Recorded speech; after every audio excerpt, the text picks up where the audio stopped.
Hey everybody, this is Vex, and today I'm going to be taking you through building a basic three-room dungeon. First thing we're going to do in Dungeon Painter Studio is switch over to objects. Now, the default uh,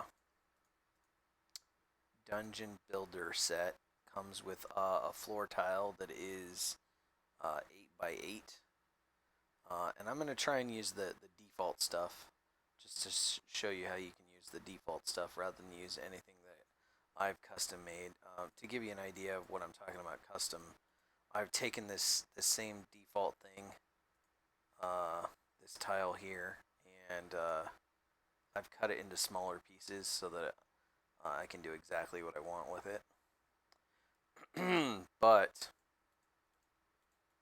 we're going to go with the basic one, and I'll show you how you can do. Oh, not dungeon rooms. I want dungeon builder. And I can show you how you can do it and cover it up and make it just look the way you want it to look, or look like one of my maps, basically. So we're going to do a basic three-room dungeon. The easiest way to do that to start out is just cover everything with in the size that we're going to need with these tiles. I'm going to flip them around a little bit here and there.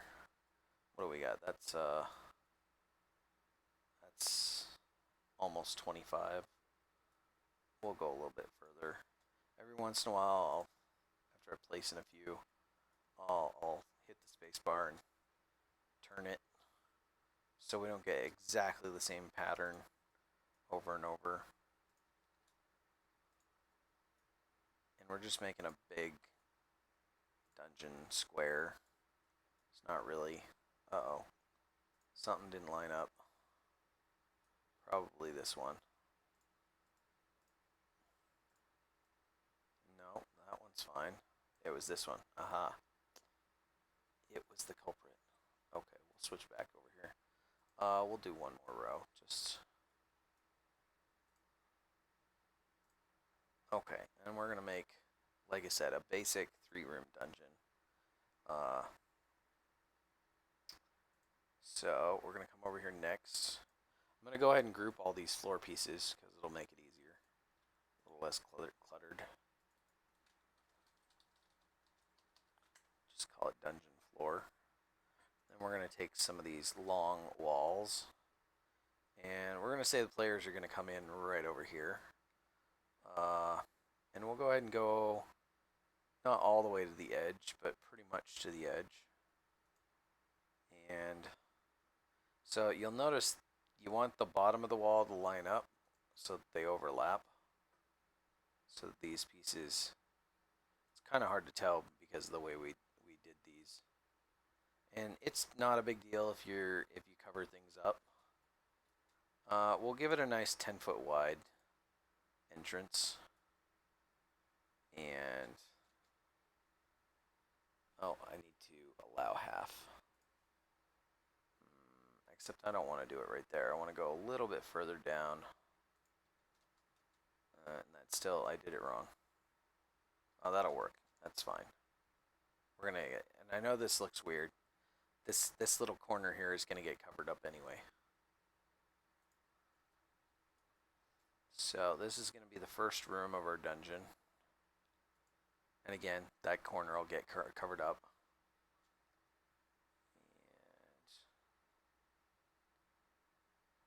And oh, we'll go a little bit further down and curve around. Yeah, we'll go all the way down. No, that's too far. I'm gonna delete the last couple here. There we go.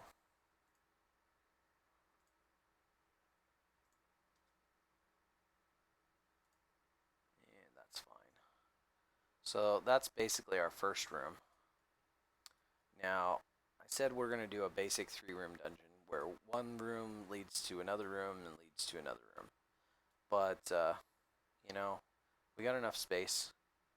Maybe we'll do some extra rooms. But this is our second room.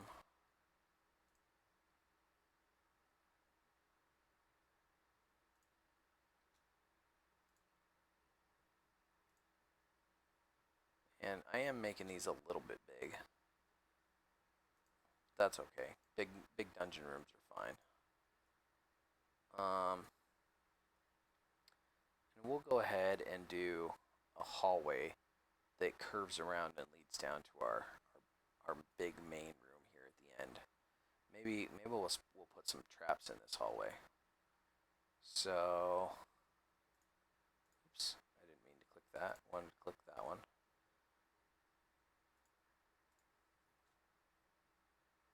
Now, there are some dungeon passages that you can use. There's a folder with dungeon passages, which are already pre-made with the walls and the stones. And there's some stairways and stuff. We'll come back here to add some of those details. But I could build this all out of this piece over and over and over again. But to be honest, I don't like the way that looks. I can tell when I've done that. And I'm not a fan of how it ends up looking. So we'll come. How far are we? That's 5, 10, 15, 20, 25, 30, 35. It's already getting a little big. We'll go ahead and curve. I don't want it to go over 35. Let me double check. 5, 10, 15, 20, 25, 30, 35. Yeah. If we go down here, we'll be fine. That's where we'll put our curve.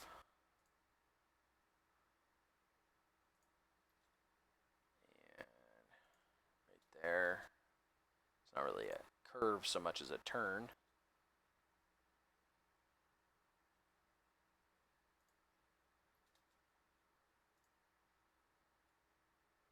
And we'll make this one, make the room right about there, which means we can put a couple traps in this hallway if we want to. Right there. And that's probably good. There's no reason to make it too big. And if you want to know how I'm flipping things around really fast, it's always spacebar. Spacebar's useful for that. And I just wanted to make those walls the same length. I'm not sure if I need to though. No, I probably don't need to. It's gonna get covered up. So let me grab. First of all, let me reduce the size here, so I don't have to keep scrolling back and forth. Grab this one and put a wall there and go back to the big one. Now we're going to create the actual room, our big dungeon room. But actually, before I do that, oops, did not mean to do that. Control Z, undo. Oh, and I'm down in the temporary assets. This is a big dead dragon, or dead giant snake. It changed. Sometimes when you do undo, it changes folders. I'm not really sure why. But yeah, that's what I did there. I did an undo, which is also, I thought it was in the menu somewhere. But if you ever want to know what the hotkeys are, you can always click hotkeys up here. And I'm not seeing undo.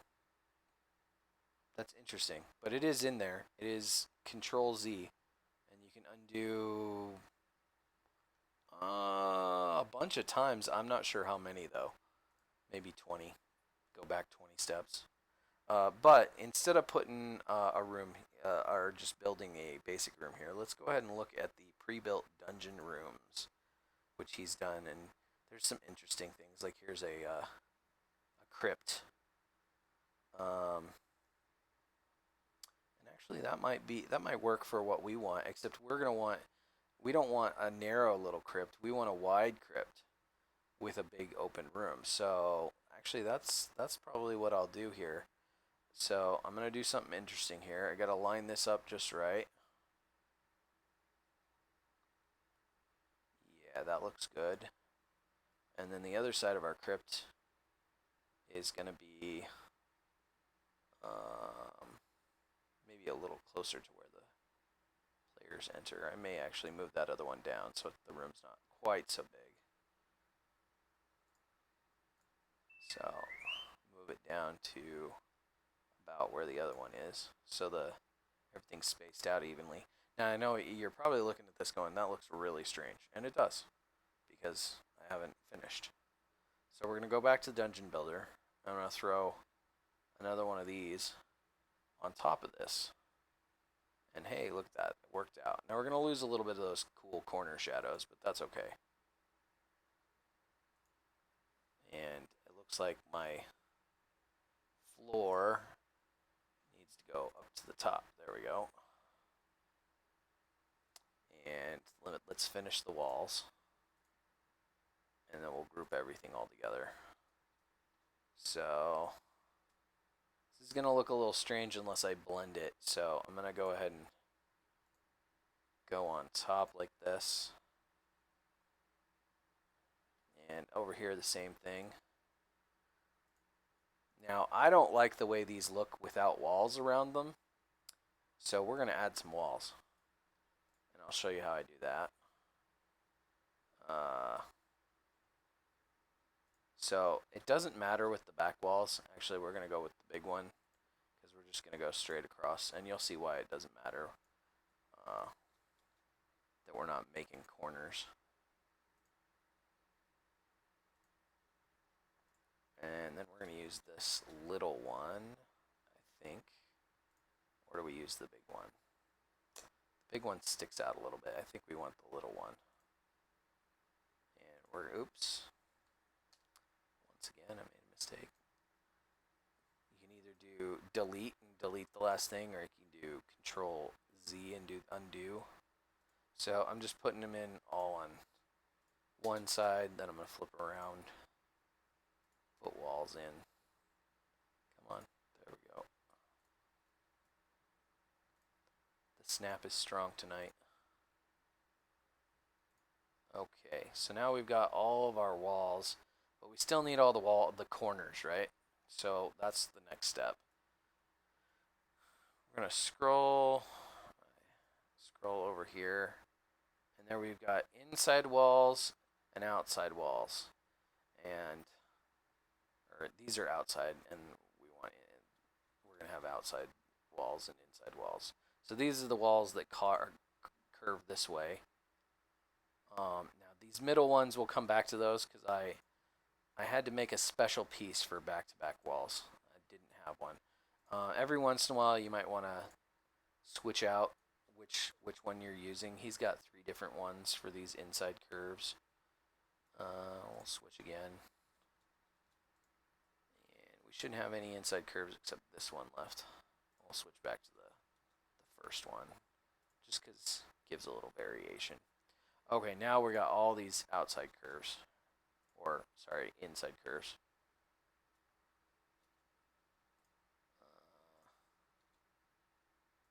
And as long as they go on top, we're okay. If they, for some reason, are on the bottom, you can move them up to the top. Did I put one here? I don't think I did.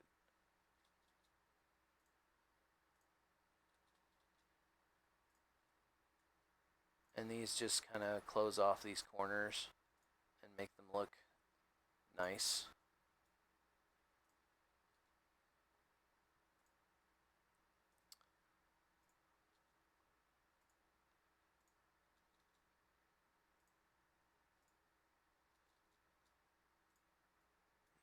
And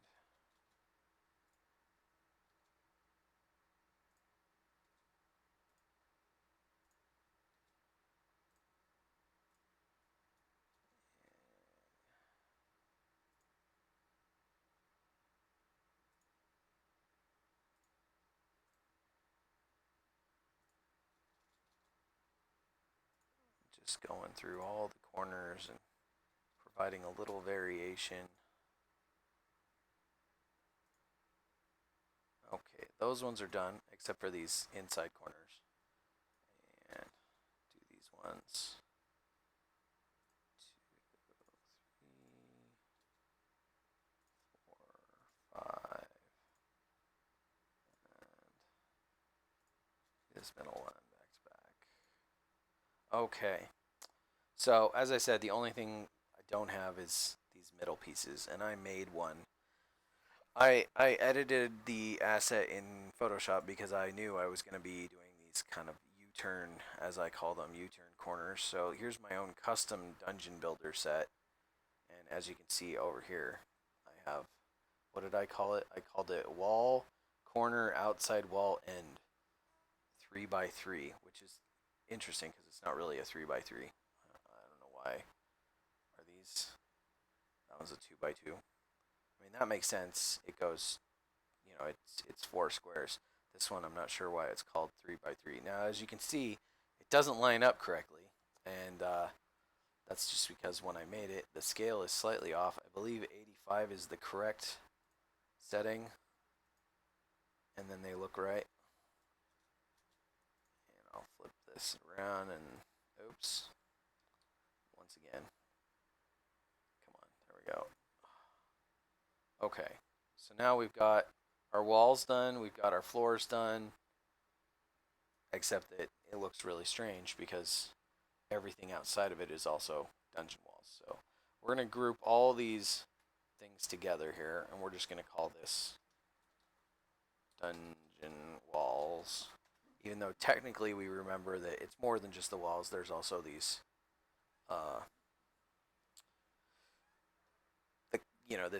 these coffins or caskets, whatever you want to call them, crypts, and then there's also the floor piece there that we put in there on top of it. But you know, as long as we remember that. So the next thing we're going to do before we start adding any other details is we're going to make it so that there's some, this dungeon floor here in our unused area isn't showing up. So we're going to go back to the floors. We're going to go to background, and we're going to use the polygon tool, which I'm not sure I used in the other video for any of my floor stuff. Polygon tool is really useful, especially when you have snap to grid and allow half. But you don't have to do those, but it is definitely easiest to start it with snap to grid on, and then if you want to turn it off, you turn off snap to grid or stick to grid, and then when you get to close to finishing it, because you're making a polygon point by point, then you turn it back on. And you can do that. You can turn it back on in the middle of what you're doing. So I'm just going to go around here to all of these areas that the walls don't cover, and I'm just going to make a polygon all the way around everything in this background color, as it's called. It's basically just a dark gray color. And I'm going to do this for this side, and as you see, it sits on top of the back, or the dungeon floor. Now, if you wanted to, you can go all the way out to the edge and get rid of that white edge, but I don't think it really matters that much. And it's just where the dungeon floor doesn't quite completely line up with the grid because it's organic, or it's made to look a little organic so that it's not 100% perfect, because um, things don't really. So in certain cases, the human eye doesn't really like things to look perfect. Our minds like a little imperfection. So when Ross of 2 Minute Tabletops made that asset, he knew that, and he knew it would look better without perfection. So I'm going to move this down, and then since we're already doing this, I'm going to go ahead and put our grid key. And I'll probably put it up here because I like to put it up near where the entrance is. And I misclicked, or I forgot I was on polygon is what. Oh, I think this one can be deleted. It's blank. Okay. And then I'm going to go ahead and group those, and I'm going to call it background because why not? So now we've got our grid key, and we've got our dungeon walls, and we've got our dungeon floor. The only thing we need to do is start adding a little bit more details and make it look interesting. So we are going to go back over here, and let's see. First, we're going to add some doors. So I'm actually going to go up here to, I've got a custom folder called Doors and Floors. And now the default doors that are in these packages, there's a narrow doorway and a wide doorway.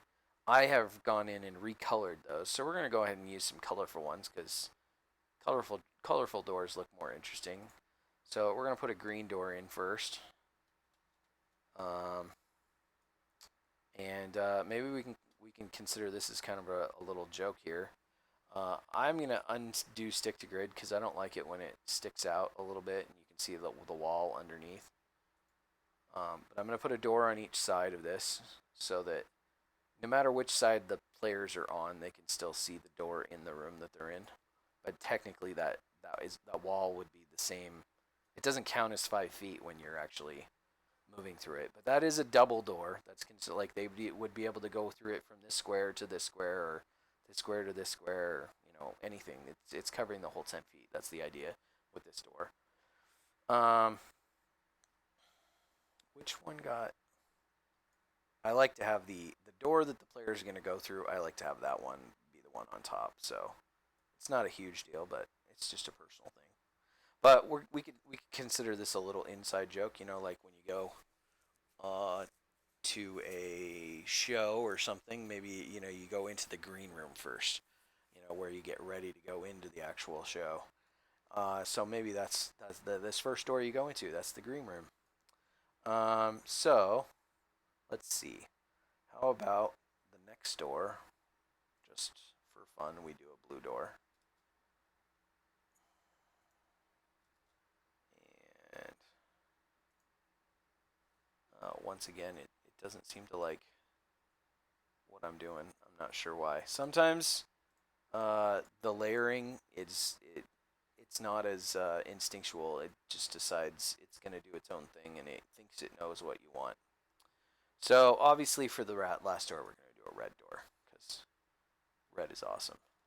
So let's see if we can be smarter than the doors this time, and we'll do the one we want on top first, and then we'll do the other one. Yep, it worked out that time. Third time's a charm. That's our last door too.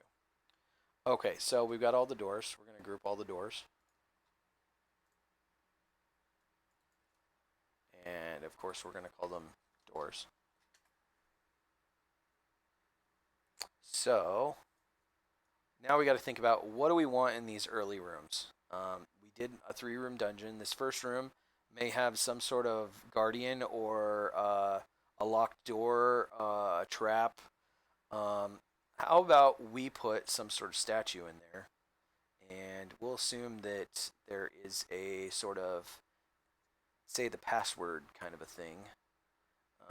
There's some good statues in the shrine pack, and let me see. Do I want like a little shrine looking like almost like a Buddha, or maybe a couple of these shrine guardians? I think we'll do a shrine guardian on each side, maybe like that. And I kind of like the way that looks. We're also going to add some lighting because nobody likes a super dark dungeon. That's just not fun. So I'm trying to think where I want to grab my lighting from. I think it's in the probably in the mansion furniture pack. That's the one I want. And I just gotta find the right one. There's some wall lights, like candelabras that hang off the walls. We could also do a chandelier, but I don't want to do a chandelier. I think this is what I want, just some basic wall lights and little ones. Ooh, those, I like the little sconces that hang next to the walls. And where do I want to put them? I guess just across from each other, like so.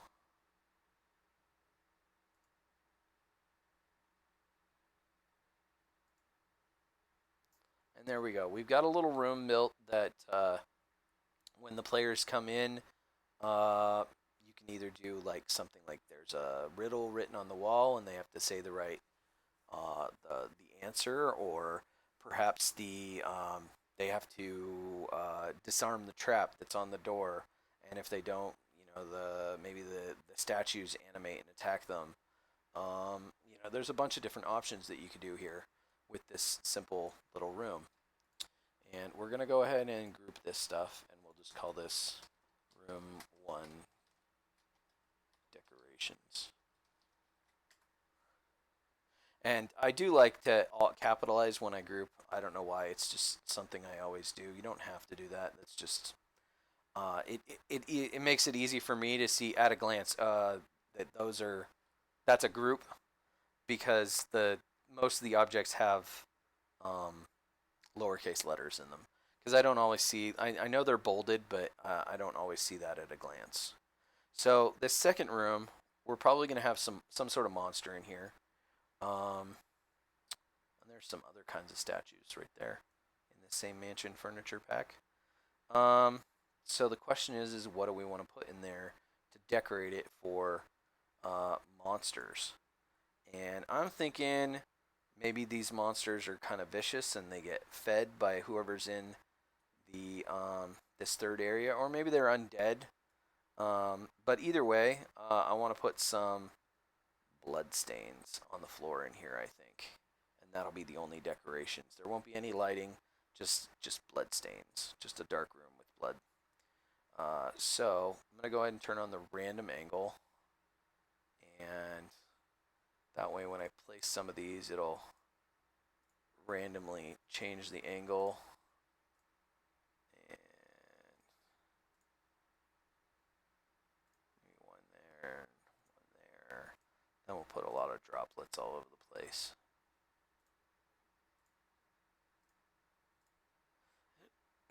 And maybe, you know what? Maybe the blood is not enough. Maybe we need some spikes on the walls. We could do that. You could take the time to put spikes all over the walls. And then if you put monsters in here, you definitely want to put something in here that does shove actions, so that it can shove the players into these spikes along the wall, and it can make for some interesting things happening. I'm going to go ahead and put some randomly this way and that way, and I don't want it to be super repetitive. Put some different ones here and different ones there.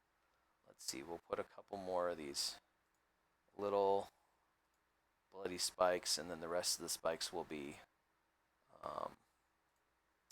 the non-bloody ones. Oops, that one doesn't quite look right. There we go.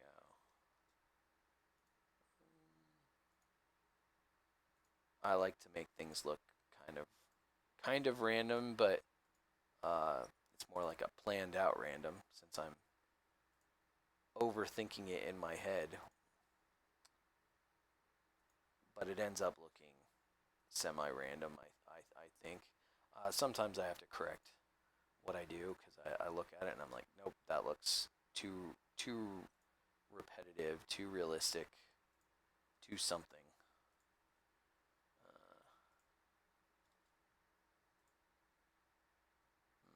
See right there, I feel like I need another bloody spike to break up the regularness. And that's probably pretty good. If you wanted to make this really dangerous, maybe it was higher level players, you might put spikes on these walls, which would make it a little bit more dangerous, because then when they come in, there's a better chance that they're going to get slammed into the wall. But that's probably pretty good. We could add, if you want, we could do a little bit more and do some skeletons in here, which could be fun.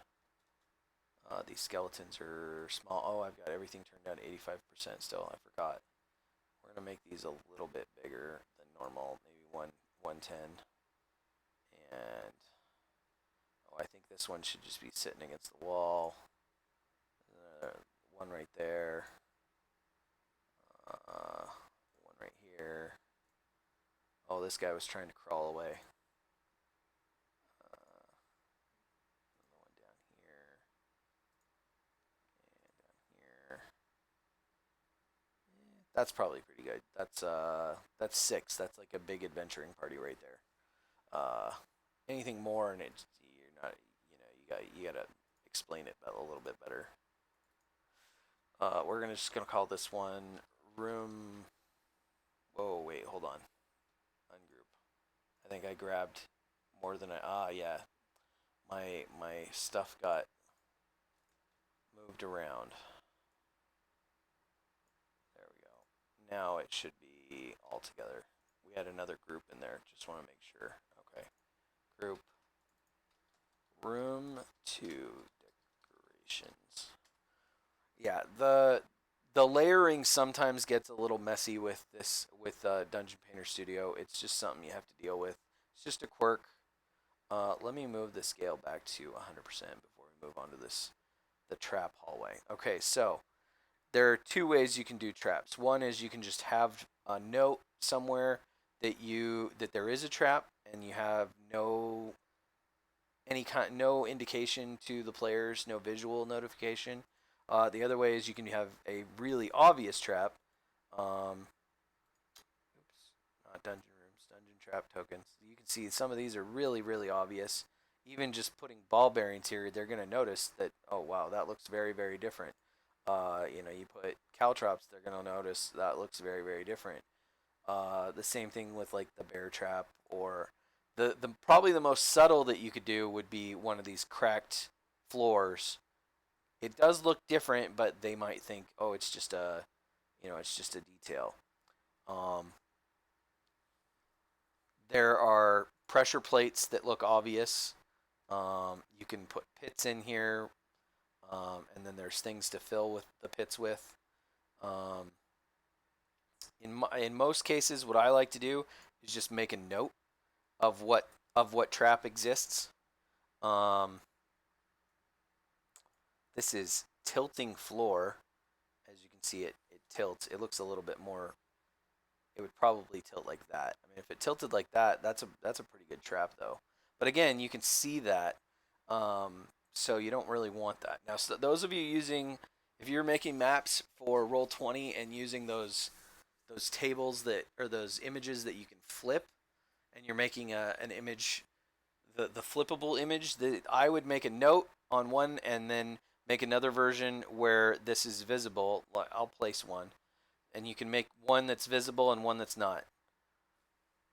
And that's how I would do it. And you would export 2, and then you'd load them into Roll20 as a flippable table. Fantasy Grounds doesn't do that. And I know I don't know enough about all the other virtual tabletops out there to know which ones do which.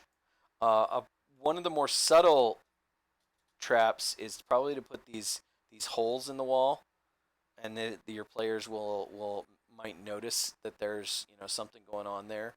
Or you could put a vent on the wall, and they'll walk by, and they might not immediately think that this is a trap, but you can make it into a trap. So I think what we're gonna do is we're just gonna make a note that there is a trap. Actually, you know what? We'll do the wall holes because I like the way they look. We'll put some wall holes here, but we'll do the note too, just so you know how to do that. So we'll put wall holes on both of them. It'll be kind of an Indiana Jones style. And maybe we'll do them, for about 15 feet. So it's kind of like the ones that he runs through in, what is that? That is, it's not Temple of Doom. It's not Last Crusade. It is, why can't I think of the first one? I can't think of it all of a sudden. That's going to bug the heck out of me. It is, I'm looking it up because it would bug me. Raiders of the Lost Ark, of course, which is the only one that doesn't actually have Indiana Jones in the title, at least not the original version. I think they re-released it, and it did. So we've got our wall holes here. And we're going to go ahead and use the text tool, which I haven't used in any of my other videos so far. I can't remember if it's the Teutonic font that I like. We'll find out. I think it is. I'm going to turn the size up a little bit to about 20. Yeah, Teutonic font looks fine. Should we bold it? I honestly can't tell the difference. So we're going to put a note here that is going to say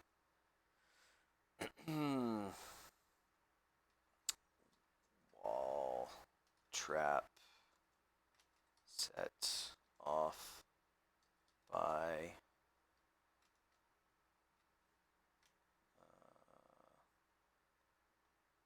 hidden pressure plates. And then we're just going to decide DC, let's do 14 to, let's hold DC 14 perception to detect. DC, we'll make it easy to disarm. DC 12 to disarm.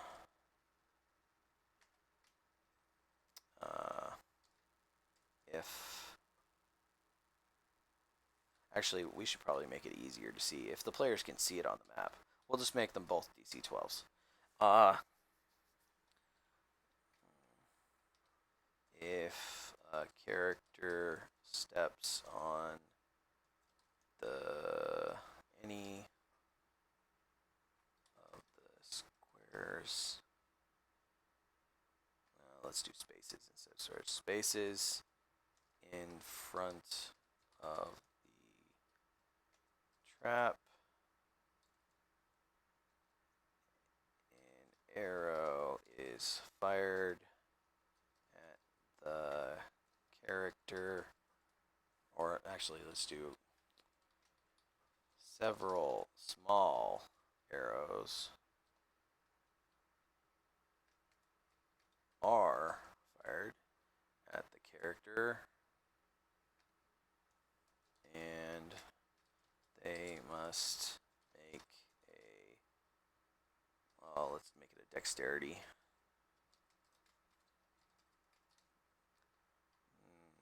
Don't want to make it too wide. Saving throw DC. I don't like. I hate it when I word these the wrong way. Make a DC. We'll make the DC 14 since we made everything easier. Dexterity saving throw or take.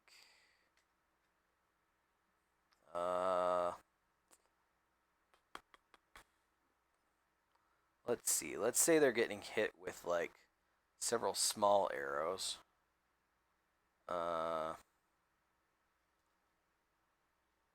I guess I could have made things a little bit wider. We got plenty of space, huh? Just to make things a little bit better. Actually, I want that one like that. Wall trap setting off by hidden pressure plates in the floor. DC 12 perception to detect. DC 12 to disarm. I might space this out a little bit more just to make it clear. Character steps on any space in front of the trap, and so several small arrows are fired at the character, and they must make a DC's dexterity saving throw, or take. And here's where I'm like stumbling on how difficult I should make this. I'm trying to do like tier 1 traps, so I'm thinking 3d8 as if, or 3d, should we do 3d6? Yeah, they're smaller arrows, so 3d6 piercing damage. And then we'll make it half damage on a successful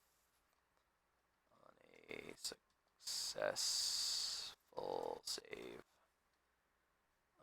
So it's dangerous enough, like it's easy enough to get past and disarm, but if they are stupid enough that they run into it, then they do get hit with some damage. If they're second or third level, this could be a bit dangerous. First level character, it could easily kill them. Third or fourth, between third or like fourth or fifth level character, even if they get hit with full damage, it's not going to be that big of a deal. So that's kind of what I was shooting for with this one. And now that we've got this all typed out and we can see where it's going to go, we can actually place it right there next to the wall. And if you're using some sort of masking, which most of you are for a virtual tabletop, the players won't see that because it'll be behind the mask, or it'll be hidden behind. If you're using like Roll20 in there and you've set up the line of sight, or if this is later in Fantasy Grounds Unity and you set up the line of sight, they won't see through the wall. So only the DM would see that. And now that we've got that, we're going to group that. And we're going to call this hallway decorations, just because that's what we've been doing. And okay, this last room, honestly, this last room is already decorated enough that you could leave it like this, but we're going to add a little bit more decoration just for fun. I've got a really large folder full of all sorts of furniture and stuff, and I've labeled it furniture, and that's the folder I'm just going to pull from because I don't want to have to remember where everything is. So we're going to maybe one of these people that is entombed here was some sort of warrior, and he's left a shield sitting on top of his tomb. Maybe one of them was Indiana Jones. He's got a hat sitting there, archaeologist hat. Let's see, what else are we going to stick in here? There's a whole bunch of different things I can choose from. Oh, we should probably put some treasure in here, just sitting right out in the open. I don't necessarily like this one. How about we do, I got a better idea. Instead of putting one of these chests down right away, I'm going to go over here to a gold pile. And we'll put a gold pile down first. Maybe not so big. That's a good one. Put it right down in the center, as if somebody came in and started to loot, and then they had to run away. They couldn't keep it. And then on top of that loot pile, then I'll put like a little chest. I don't like that it's facing that way. I'm going to use the custom angle. I want it at an angle, but I want it facing the way I want it to face, so I'm going to put it like that. Cool little gold chest. And maybe we got some gems too scattered around over here. Let's see, what else do we have? We probably want some lighting in the hallway, which we forgot. And this is a good example of what we want to do. So we're going to ungroup this so that we can stick some lighting in the hall. We'll use the same kind of lights as that we had before. I'm going to stick a light. I'll stick one every once in a while. So basically have them staggered. We'll stick this one right here in the center like that. And then maybe none right there, because it's a trap. And then maybe one right there. Okay, now that we've got those grouped, I believe everything got moved down. We're going to regroup. And once again, call this hallway decorations. Okay, now we'll go back over here to this room. And we got to kind of decide whether we want light. Now, I like the idea of light in this room, but I think maybe we should have like an ever-burning candle in one corner. And that's the only light, that's going on. Just this one little candle over here that's casting light throughout this room, and that's the only light in there. So, oh, maybe we'll do a little pottery on one of these things. I want it like that. And I actually do have some different looking assets for sarcophaguses. And I think we're going to replace the existing sarcophagi. Well, I'm going to make it a little bit bigger so it covers up everything. Turn it around so it kind of looks right. So this one's maybe a little bit bigger. That didn't line up exactly where I wanted it. Sometimes I can be a bit of a perfectionist, which is unfortunate. Whoa, I don't know what happened there. I think my mouse got stuck. And then we'll replace this one too with one of these. I don't really want to do the golden sarcophagi unless you have maybe a big baddie in this last area, and maybe because what I'm thinking so far is maybe this room has got like ghouls in it, and if you wanted to stick some undead in here too, maybe some zombies. If you didn't want to do the whole trapped door, or not trapped, but either the trap door or the riddle door, or you could do just some zombies milling around. But if you're doing this for like mid-level players and you wanted to make this trap a little bit more difficult, I would definitely go ahead and stick like a sarcophagus right there, one that looks really ornate. And maybe you've got like a mummy lord in here, or even just a regular mummy, and maybe a few zombies or skeletons. So we'll go ahead and assume that for now, just because it looks pretty cool. And I think we're probably done here in Dungeon Painter Studio. We don't really need anything else, unless you wanted to, do something like stick a sword on one of these caskets. I don't know why the sword is so big, but I always have to turn it down to scale it down. We'll go ahead and put a sword in here too, just because it looks cool. I think I need to turn it down even more, just to make it look. And then do random angle. There we go. That's a little better. So it's not too big. And we'll group all that up. Room 3 decorations. And this is a 3-room dungeon now. But we're not completely done, because I'm going to do some extra work in Photoshop to finish it off. The area is correct. I'm not going to do a gridded version this time. So while that's loading, I'm going to go ahead and load up Photoshop so we don't have to wait for it to load.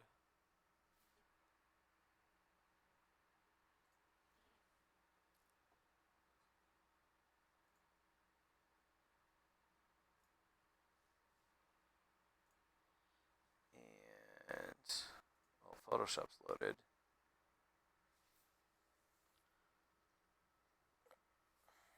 And we're still waiting. We did have quite a few assets on that map, and it is 4,000 by 3,200. So, which is, as you can see, that's 40 by 32 in the grid size.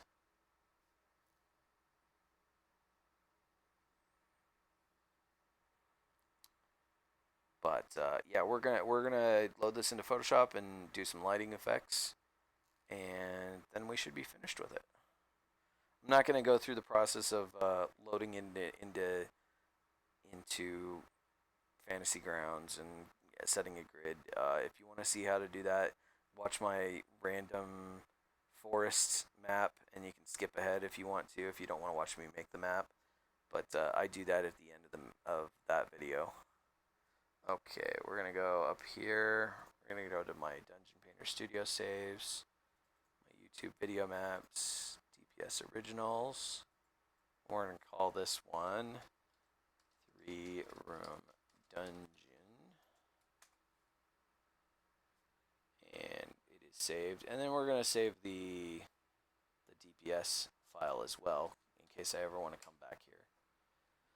And I might. I kind of like the way this little 3-room dungeon looks. So now that we're done with that, we can go ahead and close this. And, oh, I've got my brushes open. I gotta remember how to close brushes. I think I just go up here in Windows. Oops, not brush settings. There we go. And I need to open up the file. One moment. There we go. So, as you can see, this, when you zoom in, this looks just fine. You can see it and read it. When you zoom way out, it does look a little blurry. And I might have to play with that because at 50, well, we're zoomed into 50% size, so it should be fine when I export it for Fantasy Ground size, which is half of what the resolution we're at right now. So it should be fine. We want to add a level of darkness though, so that we can add in our lighting effects. So that's what we're going to do first. We're going to create a layer. We're going to call it darkness, and we're going to use the gradient or the paint bucket tool. Just slap it with some darkness. Now we're going to turn the opacity down to 50. And the other thing we're going to do really quick is we are going to select all the areas that we don't, the gray areas. So we're going to use this magic wand tool, and you'll see I selected the background layer. So I'm selecting all of that. It selected a little bit more than what I wanted, so I'm going to unselect. I'm going to turn the tolerance down to about 14, just a little bit lower.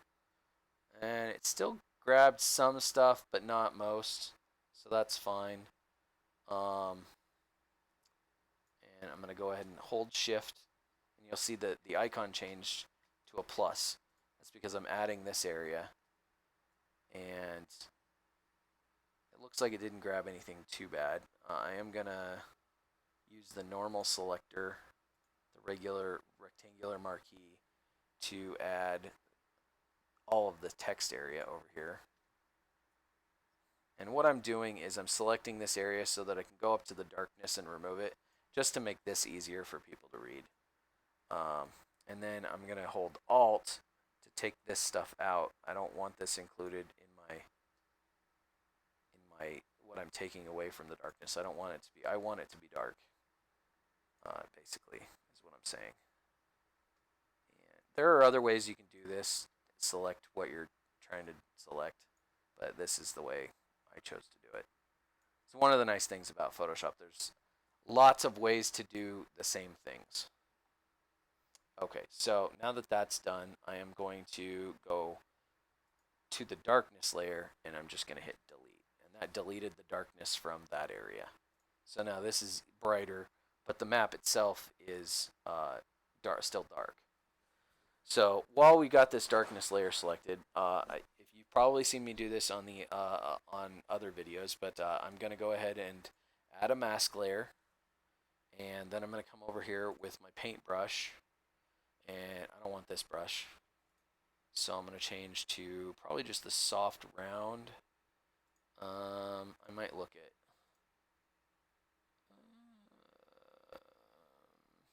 no, I'll stick with soft and round. What size is this? This is a little big. I'm going to go down to, go to 100, about half of what we were at. That's good. I'm still got it at 25 opacity, which is perfect. And then I'm going to come over here. We're going to work room by room. Oh. There we go. Zoom in. And we're just going to click and hold it down until we've got what we want as far as where the light would go. And it would light up the statue, but not the wall behind it. It would maybe come back over here and over here, all the way across. And this is the dimmest of the where the light would go, this area that we're selecting right now. And maybe I should go a little bit higher with the brush, but brush size, because this is going to take a while if I do all of the lit areas this slowly. I think we got most of it. Yeah, I'm going to turn the brush size up back to 200. Okay, and then once again, although it's not going to get as far,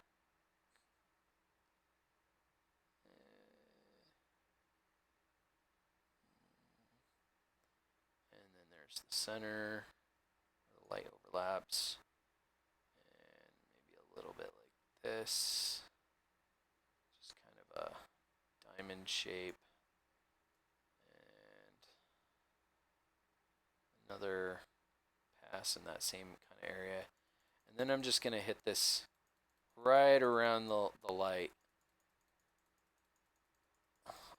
a bunch so that that part is definitely brighter than anywhere else. And then we'll come back and maybe add a little color to those areas, but this area is done with the light. Now remember, there's no lights in this next room, so we're going to leave it kind of dim and dark. And then we do have lights over here. So once again, we're going to start with the where the dimmest light is going to get, which is pretty much everywhere in this hallway right here. It's also going to come down, we'll say to about there. And may need to move my camera. Yeah, it's probably going to go up as far as we've gone. I'm going to zoom out a little bit just to make it a little, so we can see the whole hallway. Once again, I'll start down here. And get to there in the center. Now, we don't want it to get any brighter right here. So the next one that we start, it'll go almost to the door and over to here, and then maybe to right there, and that's where it'll stop. And the same thing at the other end, it'll go to the door because the light's right next to the door there. And then just up to there makes it a little harder to see. Obviously, unless your players are, have vision problems, they're going to see that, but we still want to make it look like it's a little bit hidden. And then we're going to go ahead and hit the areas right around the lights in about a 6 square kind of a radius. Like that, and like that. Not too big. Just kind of. You don't need to worry about going over on the walls because. And then I'm just hitting a little area around each light. And then I'll probably go and do the same thing. I'll just click right at the light, get any little last bit of darkness that's right there at that light, just to show that that's where the light is the brightest. It's a very subtle thing, but you can see it sometimes with your eyes see it even if you don't. So again, we've got one little candle here in this room, so this is going to be interesting. So we got to figure out how far a candle goes. Candles usually go about 20 feet in 5th edition, so that is 4 squares. That's and anything beyond that is just, and then they go 20 feet of dim light beyond that usually. So that's where your brightest light is going to be, is right there, and then they go another 20 feet. So it'll get pretty much the whole room, but not completely. So that's your dim light. I don't think it would go too far into these alcoves, but we'll just go a little bit and then leave that last one alone. Over here, it won't go into any of those alcoves other than just maybe a little bit. And now we're going to do the next layer of brightness. We're just going to go out to that 20 feet mark right there, maybe a little bit further, just to make it kind of an organic transition. And then we'll do an actual 20 feet. Be really careful about not going beyond 4 squares. And then we'll just click right here at the where the candle is to make this obvious. That's where the light's coming from. And obviously this area you can make pretty bright too, in that alcove where the candle would go. and that's pretty good. Uh, we're gonna go ahead and add one more layer. Like I said, we're gonna add a little light color, and so to do that, we're gonna pick a color, and I like something that's a little bit on the orange side. And it doesn't matter if you make it a really bright orange. You can make it somewhere in here. I kind of like something like that. And now we're gonna actually choose. Uh, do I want? I think I want a little bit different brush than just this. Um, Now this is the Durian set is one you can find online. I kind of like. I believe it's one of these cloud brushes for light because it gives it an interesting effect. I think it's Clouder.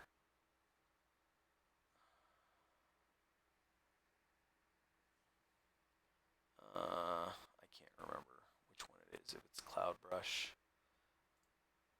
I think it's this one. I'm gonna have to try it here for a second and see. Yeah, it's way too big, but that's the one. So hold on, let me undo and right click. Let me turn it down to about 100. That's fine. And we still have our opacity at 25, so that's good. So I'm just gonna kind of paint a little bit of an area around this. Um, and if we go a little over, uh, like it looks too bright with the color, you can always turn the opacity of the layer down. Um, yeah, that's pretty good. And then we'll hit it one more time at right in close there, like that. That's okay. I think we're gonna end up turning this opacity down, maybe at about 70. A little bit more, 60. That looks good. And we'll do the same thing with the other lights. Oops. We're gonna go just around them a little bit.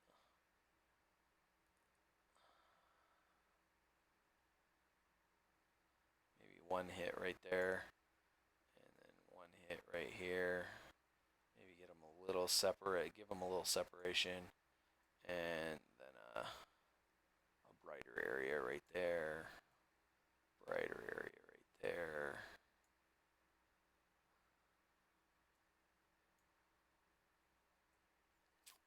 And same thing up here.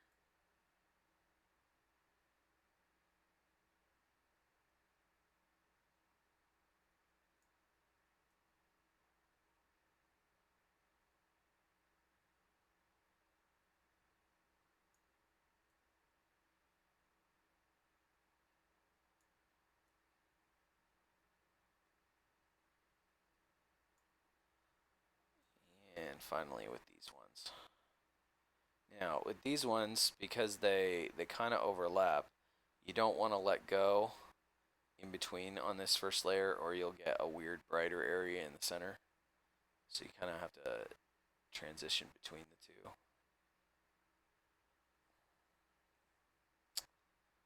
And then we'll do the brighter area right here. Oh, there's my brush shape. That's weird, it didn't load at first, but now it loaded.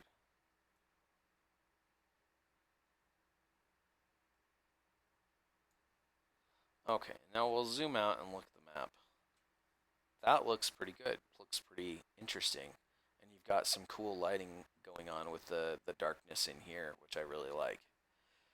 But that is pretty much it. If for a finished version of one of my maps, as I've mentioned before, I always credit the original artist who made these assets because that's part of the deal that I made with him is that I give him credit by adding a watermark to all my maps.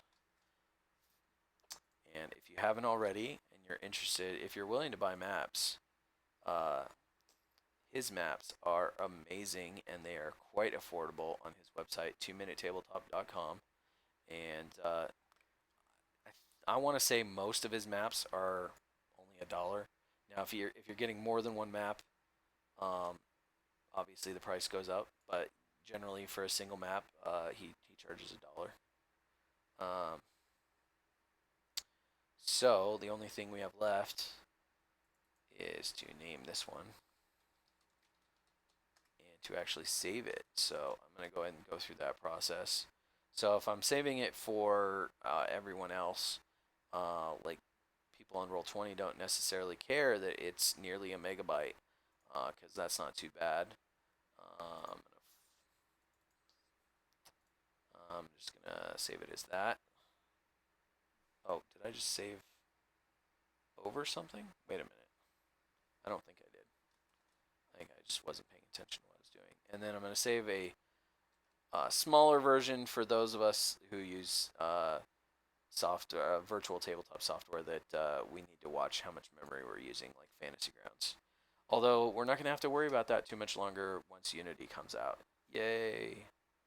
I'm gonna call this one the Fantasy Grounds version, and then I'm gonna save this file so that I still have all of my edits and I can come back in and play with it. And this file is also going to be the thumbnail that you clicked on at the beginning. So I hope you enjoyed this video, and I hope you come back to the channel more and see me make other kinds of maps. I'm definitely going to be making some jungle maps and some desert maps and some bigger dungeon maps and some maps that are on the ground level and have buildings, and it'll look sort of like a dungeon map and all sorts of different things. So anyway, see you next time.